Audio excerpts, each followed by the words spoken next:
All right, Michael, George, we went over the rules in the dressing room. Obey my commands at all times. Give me a good, clean fight. And bear one thing in mind. I'm the boss man in here. Take hands, good luck.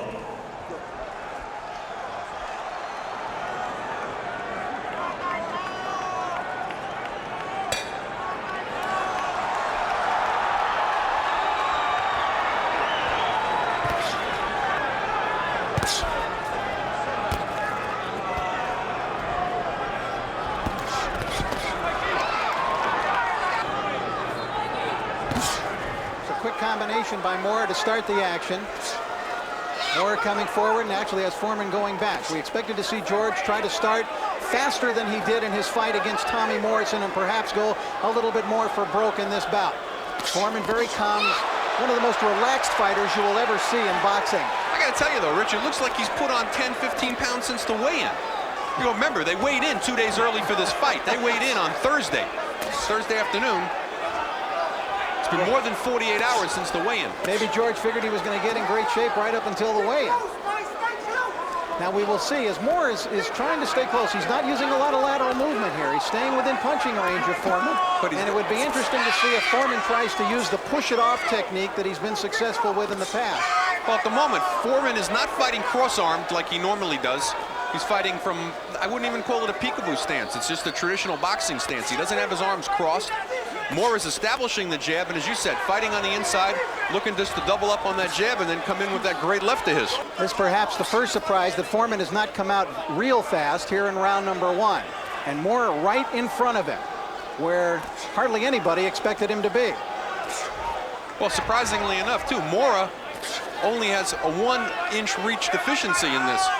George has had very little reach, landing that jab at will. George looks very tentative and very slow. Trying to keep Moore away. They're just using his arms as a defensive tool. Now Foreman snaps the jab out. There's the first right hand by Foreman. It followed a left jab. Crowd roars. To little effect, though.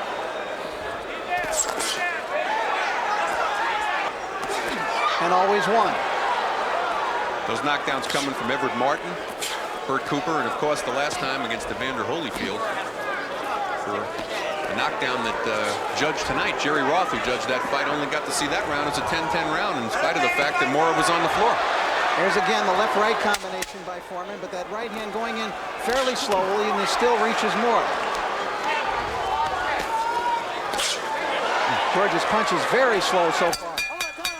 Bell ends round 1. Well, interestingly enough, he's saying you're in range of George's hands.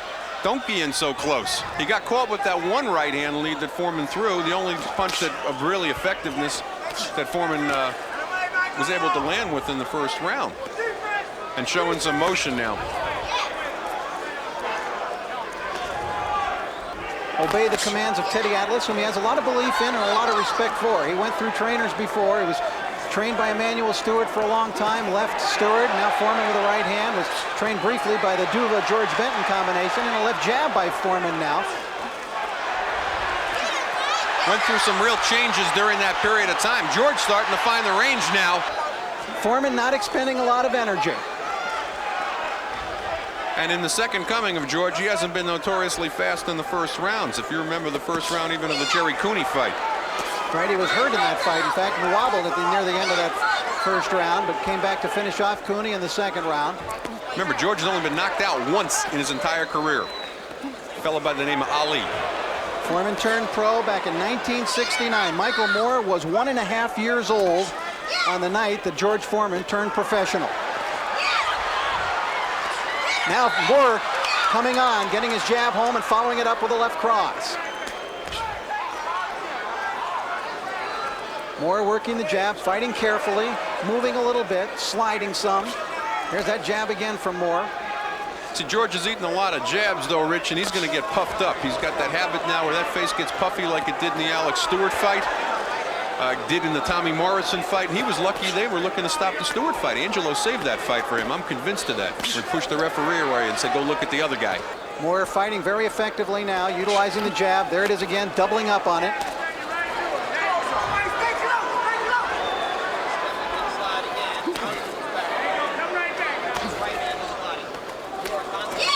Uppercut by Moore in close. The only thing I don't like about what Moore is doing Good right now, hand by Foreman, knocks Moore back a step or two. George's most effective punch so far, and here comes Moore answering back quickly. and I was about to say, Rich, I don't like the fact that Moore was only circling in one direction, and George is just going to time him, and there it was.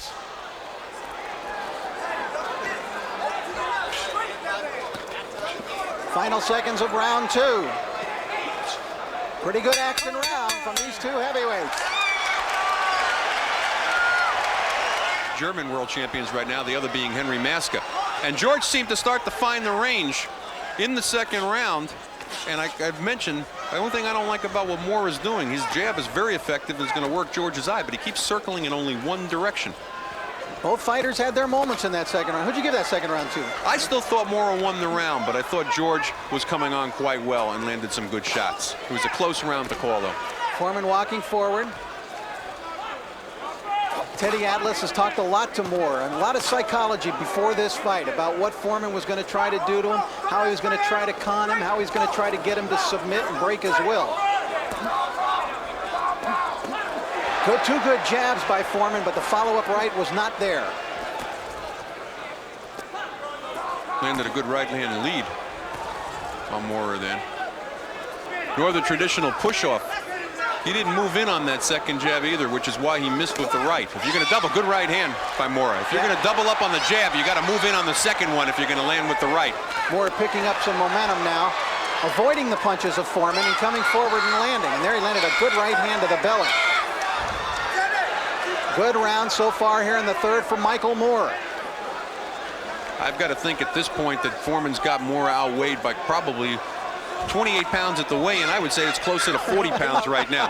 It is amazing, but it does look like George wasn't turning down any burgers in the last 2 days. There's a good cracking right hand from George Foreman. But Moore, sharp right hand. And Teddy Atlas very nervous that Moore is fighting in this close, Rich. Again, the combination from Foreman, but Moore always answers right back. There's a good right by Moore. George is hurt and holds on for the first time in the fight. He better not underestimate that right hand of Moore, because Moore is a natural right-hander who converted over to fight lefty. Plenty for the crowd to cheer about so far for both fighters. Foreman wild with the right hand. Just gets out of the way of a right from Moore. Big article in one of the New York papers that was prophesizing that George was going to try a rope-a-dope type of situation here with Moore, and nothing could be further from the truth. But he's not even fighting a typical George style at this point, and a good body shot by Moore. Now the fight has been fought at ring center. Foreman now trying to keep Moore away with the jab. Just push from there, he follows up with the right hand. Moore answers back. Moore doing a great job of every time Foreman lands something significant, Moore comes back with 2 or 3 of his own. Good jabs, now combination by Moore, drives Foreman back into the ropes. Rally by Moore to close out the round.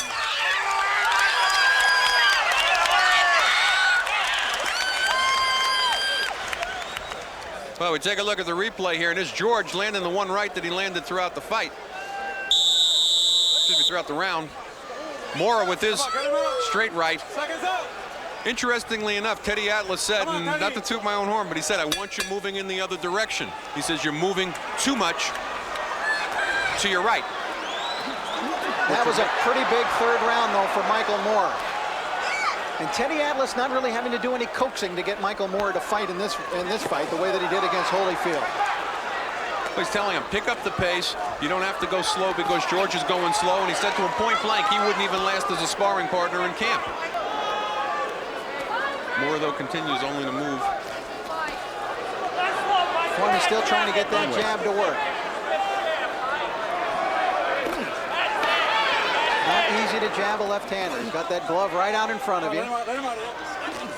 Well, there's the right hand from Foreman. Interestingly enough, in watching the tape of the first of the Holyfield-Moore fight, Foreman was a commentator and said that he thought that a crossover style and a squared-up style would be very successful against Moore, but he hasn't used the crossover. And yet he's not using it.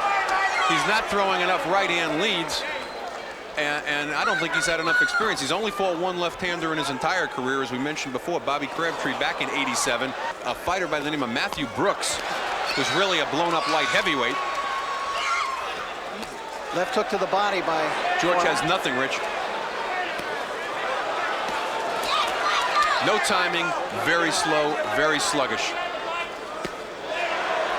Now, did you think he'd be a little sharper than this?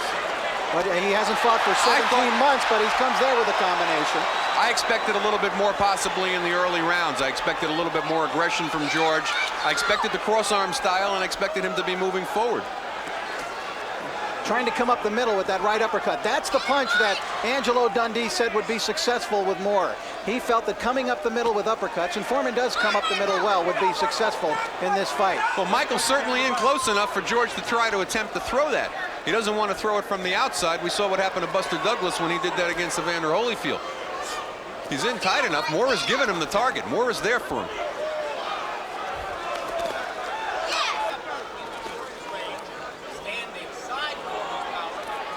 I expected Moore to be fighting much more on the outside, personally. I thought he'd be jabbing. He's much more aggressive in this fight than he was against Evander Holyfield. Moore appears supremely confident. And He's willing to stand right there in front of George Foreman. Foreman, they're trying to push Moore off. Comes in and grabs momentarily. An unusual tactic for George.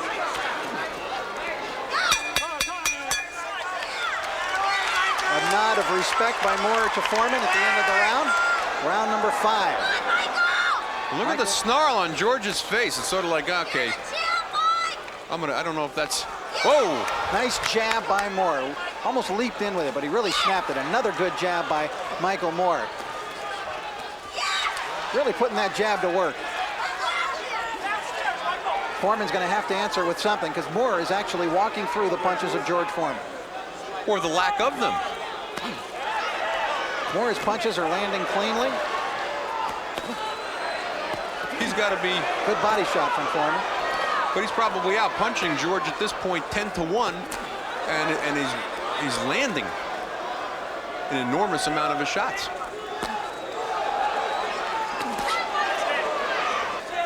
You just wonder, though, to a certain point, there's this part of me that has to say, is George suckering him in and giving him a false sense of security, and he's just going to land one big bomb somewhere in there, which he never expected Moore to be fighting in this close.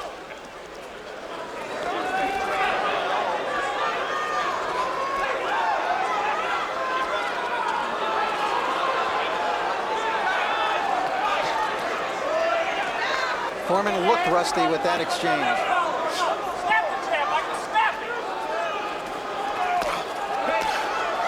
Moore's reflexes, those of a 26-year-old man, remember.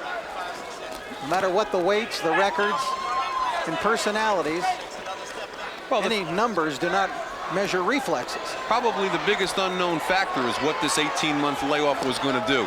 He lost his last fight to Tommy Morrison, who has since been exposed to really be nothing. 18 months is the longest layoff he's had at any active part of his career, period. And at 40, almost 46 years of age, unless he's saving something, Rich, there's nothing there. The key words there, of course, was active part of his career, because he did have that 10-year layoff when he went into the ministry from 1977 through 87. Stayed out of boxing, ballooned up to 320, 350 pounds. There's a good left hand by Foreman. And now Foreman coming forward and moving Moore back a little. Good right hand lead he landed on Moore's face there. Foreman having some success here and getting the crowd interested again. Here in round 5 now, Foreman doing a little bit better work.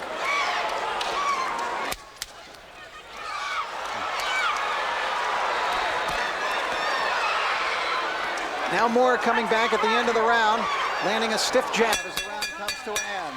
A little bit better round for George Foreman. Angelo Dundee talking briefly in the corner to George Foreman, and now he turns to Charlie Shipes for a few words of advice. In this round, Arnie, Foreman was able to get Moore at least to move back on a couple of occasions with right hand.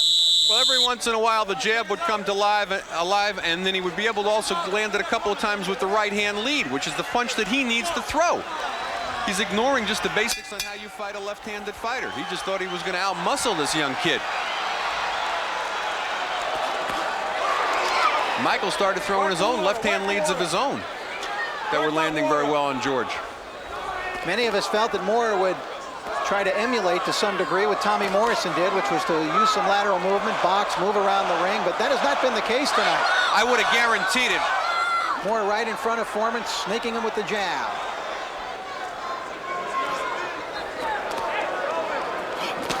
See, George doesn't move in, though, on the second. He doubled up on the jab, but he's not moving in on the second jab, so he can't land the right effectively. He did land a right uppercut in close, but Moore taking all the punches that Foreman has thrown and landed tonight very well. Has not been rattled yet.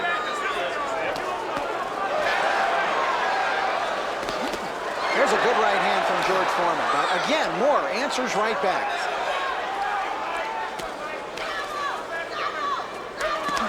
Moore hardly allows the Foreman fans here to get the cheers out of their collective mouth before he answers back.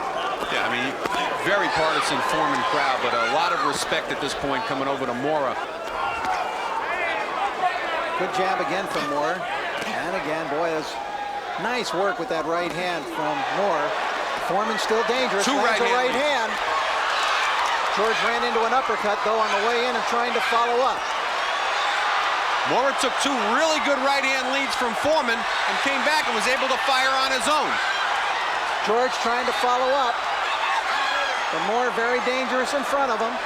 Moore felt those punches. Right hand from Foreman again, partially blocked by Moore. You got a question at this point, is Foreman's punch totally gone, or does Michael Mora have a better chin than we all gave him credit for? Now here comes Mora back, crowd roaring. And I got to say, considering that Mora was dropped by Holyfield, who's considered a light puncher, and Bigfoot Martin, you got to think that George's punch has finally left him at almost 46 years of age, Rich. Right hand by Moore over the outstretched arm of Foreman. Now Moore goes back to the jab, which was effective for him early in the round. Again, the right hand from Foreman. He's landed numerous times in this round with a right hand. Much more encouraging showing by Foreman in this round. Oh, but a hard, snapping left hand from Michael Moore.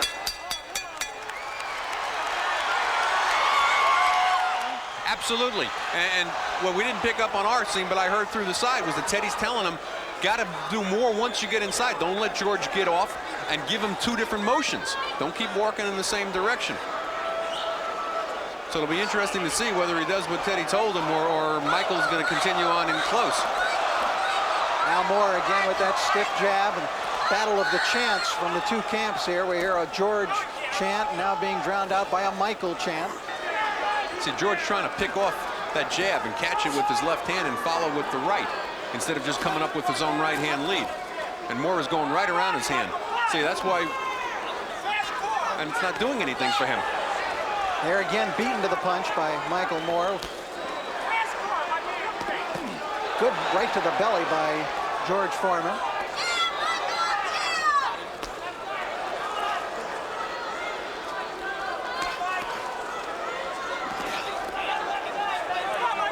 Foreman's last win, you have to go all the way back to January 16th of '93, 22 months ago, when he stopped Pierre Kotzer in 8 rounds in a fight in Reno.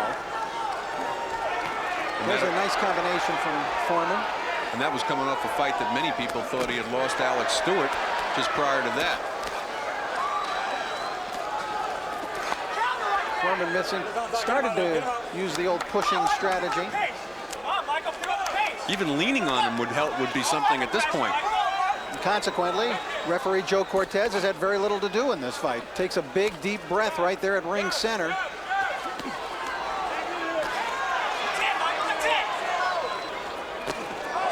Leaping in with the right hand, but Foreman got his head in front of it.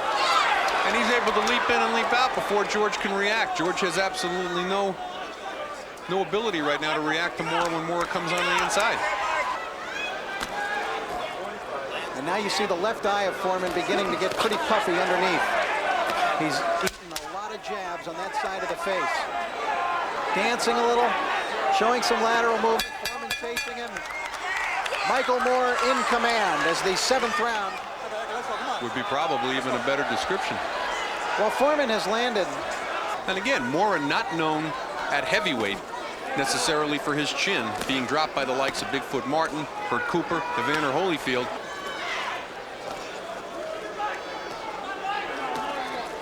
George is going to have to get to work because he's got less than 5 rounds to go now. And he possibly already is in a position of needing some real drama. There's a right hand that forced Moore to give ground. And he backs Moore into the ropes.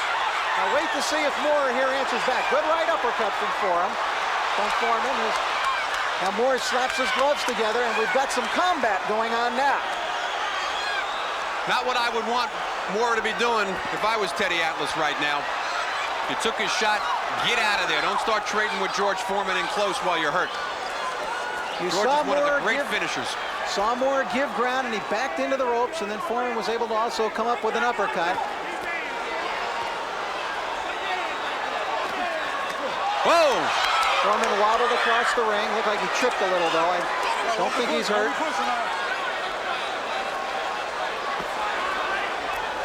You know, a lot of what George has said about letting fighters off the hook and younger fighters off the hook is that he doesn't have necessarily the ability anymore to finish a fighter. He should have been all over Michael Moore then, throwing 3, 4, 5-punch combination.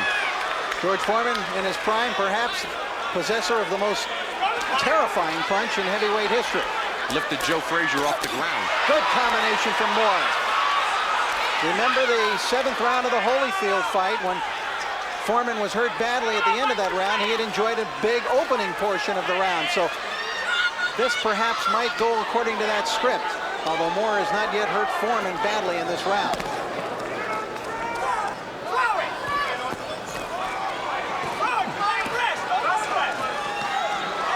Now Moore appears to have things back in control once again. And stealing the round back from George. He may very well do that now after Foreman held him to clear advantage in the opening minute and a half of this round.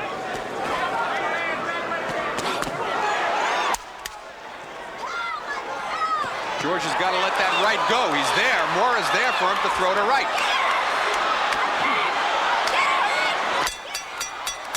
Big exchange, combination from Moore. Round 8 comes to a close.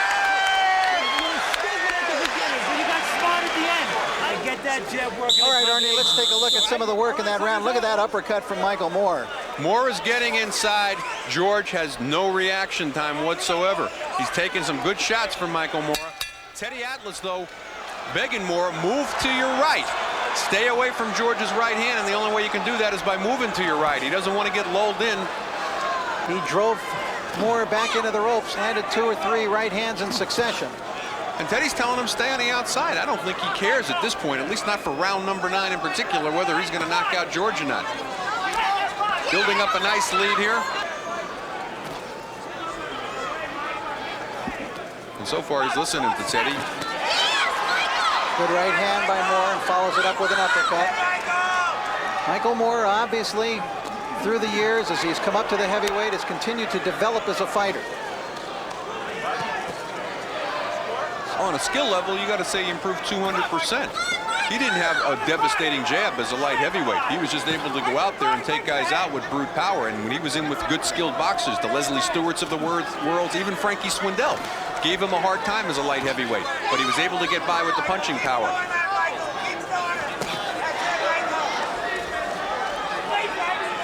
Foreman here in round 9 is yet to land an effective blow through the first minute and a half. There's a jab from George.